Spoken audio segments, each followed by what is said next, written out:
महोदय मैं पुनः एक चीज कहना चाहूंगा महोदय, 30 सेकंड 45 सेकंड का समय चाहूंगा। आदरणीय परम श्रद्धेय, सीजीएल का मामला अभी भी गर्म है।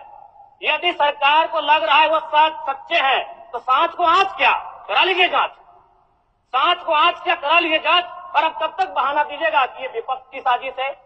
विपक्ष के सारे पे छात्र सड़कों पे नहीं है, सपने टूट रहे हैं, सपने नेशनल नाबूद हो रहे हैं, इसीलिए छात्र सड़कों पर है। और याद रखिएगा, उनके सपनों के बीच कोई आएगा, पहाड़ आए, दरिया आए या चट्टान आए, छात्र टकराएंगे महोदय। मैं फिर कहूंगा, यदि आप सच है तो सच को आंच क्या कराइए जांच, सीजीएल की जांच हो। मैं पुनः कहूंगा, खतियान आधारित स्थानीय नीति, विस्थापन नीति पुनः समीक्षा करते हुए लागू कैसे हो उस दिशा में राज्य को बढ़ना चाहिए। महोदय, यदि वास्तव में मैया सम्मान की राशि 2,500 रुपए सम्मान है तो मैं चाहूंगा हम लोग एक सार्थक दिशा में बढ़िया महोदय।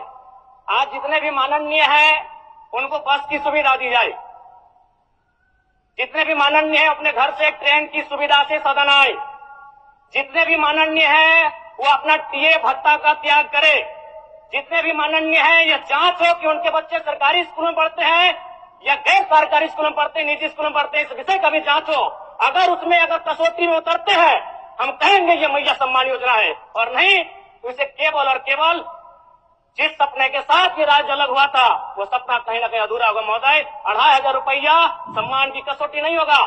सम्मान तभी होता है जब समानता से आता है, समानता है तभी सम्मान है। अगर समानता नहीं है महोदय तो किस सम्मान की आप बात करते हैं? अध्यक्ष महोदय, आदरणीय मुख्यमंत्री को दोबारा बहुमत से चुनकर आने के लिए भी धन्यवाद। माननीय वित्त मंत्री के द्वारा अनुपूरक बजट, द्वितीय अनुपूरक बजट जो 4,833 करोड़ 39 लाख लाया गया है, जबकि यही सरकार ठीक कुछ दिन पूर्व प्रथम अनुपूरक बजट, माफ कीजिएगा, प्रथम अनुपूरक बजट 4,833 करोड़ 39 लाख का लाया गया था।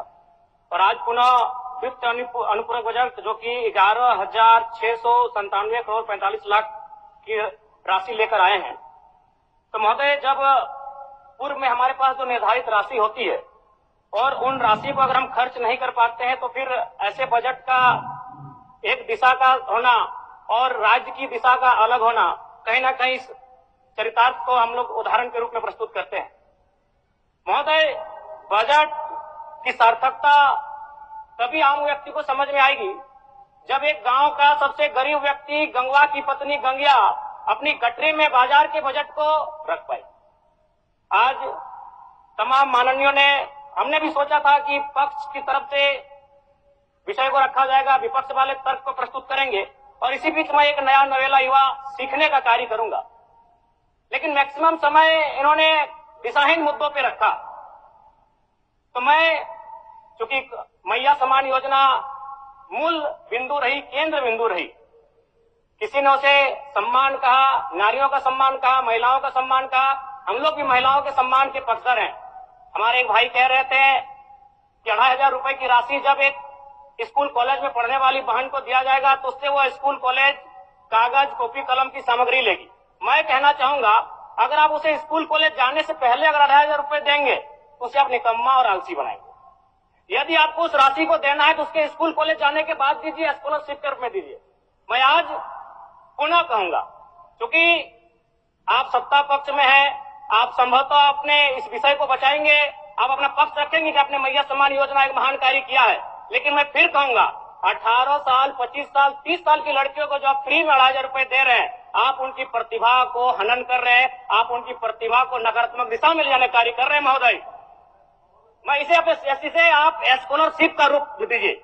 आपको 2,500 रुपए देना है, स्कूल से पहले देंगे ना। मैं कह रहा हूं, मेरी भी सैकड़ों बहनें हैं गांव में, अगर आप स्कूल जाने से पहले 2,500 रुपए उनके हाथ में देंगे, उस पैसे को वह गलत कार्यों में, गलत नहीं कहेंगे, कुछ ऐसे कार्यों में खर्च करेंगी जो लुभावनी हो। स्कूल जाने के बाद, अटेंडेंस के बाद अगर आप देंगे स्कॉलरशिप के रूप में तो वो बहन स्कूल तक जाएगी। दूसरा सवाल और एक महत्वपूर्ण विषय महोदय। एक मिनट माननीय सदस्यगण, सभा की सहमति हो तो सदन की कार्रवाई समाप्त होने तक समय बढ़ाई जाए। बोलिए। अब समाप्त करिए, बोलिए। महोदय, यदि वास्तव में मैया सम्मान की राशि 2,500 रुपये सम्मान है, तो मैं चाहूंगा हम लोग एक सार्थक दिशा में बढ़े महोदय। आज जितने भी माननीय हैं उनको बस की सुविधा दी जाए, जितने भी माननीय हैं अपने घर से ट्रेन की सुविधा से सदन आए, जितने भी माननीय हैं वो अपना टीए भत्ता का त्याग करे, जितने भी माननीय हैं यह जांच हो कि उनके बच्चे सरकारी स्कूल में पढ़ते हैं या गैर सरकारी स्कूल में पढ़ते हैं, निजी स्कूल में पढ़ते हैं, इस विषय का भी जांच हो।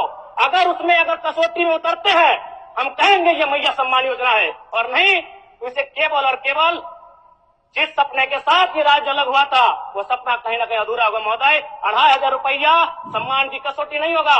सम्मान तभी होता है जब समानता से आता है, समानता है तभी सम्मान है। अगर समानता नहीं है महोदय तो किस सम्मान की आप बात करते हैं महोदय? मैं पुनः इस चीज कहना चाहूंगा महोदय, 30 सेकंड 45 सेकंड का समय चाहूंगा। आदरणीय परम श्रद्धेय, सीजीएल का मामला अभी भी गर्म है। यदि सरकार को लग रहा है वो सच्चे हैं तो सांच को आंच क्या करा लीजिए जांच, सांच को आंच क्या करा लीजिए जांच। और अब तब तक बहाना दीजिएगा कि ये विपक्ष की साजिश है। विपक्ष के सारे पे छात्र सड़कों पे नहीं है, सपने टूट रहे हैं, सपने नेशनल नाबूद हो रहे हैं, इसीलिए छात्र सड़कों पर है। और याद रखिएगा उनके सपनों के बीच कोई आएगा, पहाड़ आए, दरिया या चट्टान आए, छात्र टकराएंगे महोदय। मैं फिर कहूंगा यदि आप सच है तो सच को आंच क्या कराइए जांच, सीजीएल की जांच हो। मैं पुनः कहूंगा खतियान आधारित स्थानीय नीति, विस्थापन नीति पुनः समीक्षा करते हुए लागू कैसे हो उस दिशा में राज्य को बढ़ना चाहिए। और महत्वपूर्ण विषय महोदय, मैं ये कहना चाहूंगा, हो गया माननीय जयराम कुमार जी, हो गया। धन्यवाद महोदय। सरकार के